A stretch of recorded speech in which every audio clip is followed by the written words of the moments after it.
Tom Hartman here on the best of the rest of economic and labor news. You need to know this. While many in the Democratic Party continue to move toward the right, some are working to get the party back in touch with its progressive roots. Last week, New York City Mayor Bill de Blasio spoke to a crowd from the steps of the U.S. Capitol building and unveiled his 13-point contract with America. Officially called the Progressive Agenda to Combat Inequality, the plan was modeled after former House Speaker Newt Gingrich's conservative blueprint with the same name, and it addresses a wide range of progressive economic policies. However, while Mayor de Blasio joined Senator Elizabeth Warren to lay out their vision for the future, many in the corporate media focused not on his proposals, but on his refusal to endorse Hillary Clinton, or on his audacity to seek a national spotlight. Rather than discussing the perceived slight, the national media could be focusing on proposals like universal pre-K or paid family leave or a $15 an hour minimum wage. These ideas are just a few of the policies laid out in the new progressive blueprint for our nation, and they are just the type of proposals that the American people have been calling for. If we want to really get serious about fighting inequality and ensuring a better future for our country, we have to embrace the policies that make those goals possible. And that starts with actually talking about them in the media. After his announcement, Mayor de Blasio said, "It's very convenient for a lot of folks in Congress not to act on these issues right now according to their conventional political assumptions." He added, "We have to change those assumptions. The only way to do that is at the grassroots. And it has become impossible to ignore the voices of the people calling for change on these issues." End quote. And forcing the mainstream media to talk about these policies is the best way to ensure that we can't be ignored. Let's make it clear that we want to hear about more than the political horse race by demanding more focus on actual policy. Once again, Pope Francis has spoken truth to power. At an event last Monday, the pontiff spoke to 7,000 school children, and one of them asked him a question about war. In response, the Pope said, quote, "Why so many powerful people do not want peace? Because they live off wars."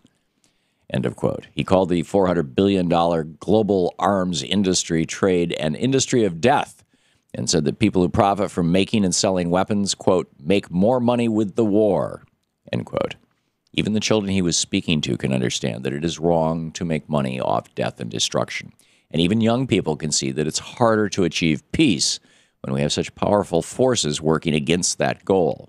All over the world, huge corporations manufacture products that are designed to kill, and they allow executives and investors to pretend like they're anything but war profiteers. Just like his comments on capitalism and greed, the Pope is right, and it's time for the world to rethink our policy of perpetual war. Ever since the 2008 financial crash, authorities from the United States and Europe have been investigating the big banks at the heart of the so-called LIBOR rigging scandal. Although it took a few years, the European Union fined Citigroup almost $80 million as one of the 6 banks involved in the scandal. Here in the U.S., however, the too-big-to-fail bank isn't even getting a slap on the wrist. According to a statement by the bank on Monday, the Justice Department declined to prosecute based on the facts and circumstances as the Department of Justice currently understands them. And while some would take that to mean that the bank is innocent, others may see it as the facts and circumstances give the banksters way too much power in our nation. It's been years since illegal gambling and market manipulation crashed our economy, and not one single bankster has gone to jail. So it should come as no surprise that our Justice Department let another bank off the hook for their crimes. Before the end of the next month, the Supreme Court will issue a ruling in the case of King v. Burwell. That's the looming case that threatens to eliminate the subsidies that help more than 7 million Americans afford health insurance.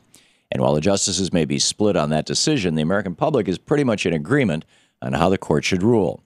According to a recent Associated Press poll, the majority of the American public wants the Supreme Court to leave the subsidies in place. As of last week, 56% of those surveyed said they want tax subsidies to remain intact for all health exchanges, and only 31% said that the tax benefits should be eliminated for individuals on the federal exchanges.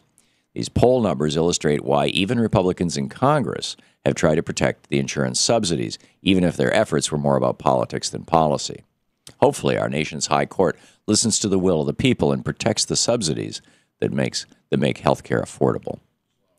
And finally, we may have plenty of reasons to complain about Facebook's policies, but their employee benefits are no longer one of them. Last week, the social media giant issued new guidelines for minimum pay, vacation, sick days, and even paid paternal leave. And the new policies must also apply to contractors. As of May 1st, these guidelines extend to janitors, security guards, and all support staff at Facebook's headquarters in Menlo Park, California. The move comes after the unionization of shuttle bus drivers that transport Facebook employees and other pressure from contract and temp workers in that industry. That backlash prompted Facebook to mandate benefits for contract workers and even agree to absorb the extra costs until contract companies can meet the new requirements. Although they should have been pushing for these benefits all along, it's great to see Facebook going to such lengths to ensure that everyone who helps make their business work gets the benefits that they deserve. And that's the way it is for the week of May 18th, 2015. I'm Tom Hartman on the Economic and Labor News.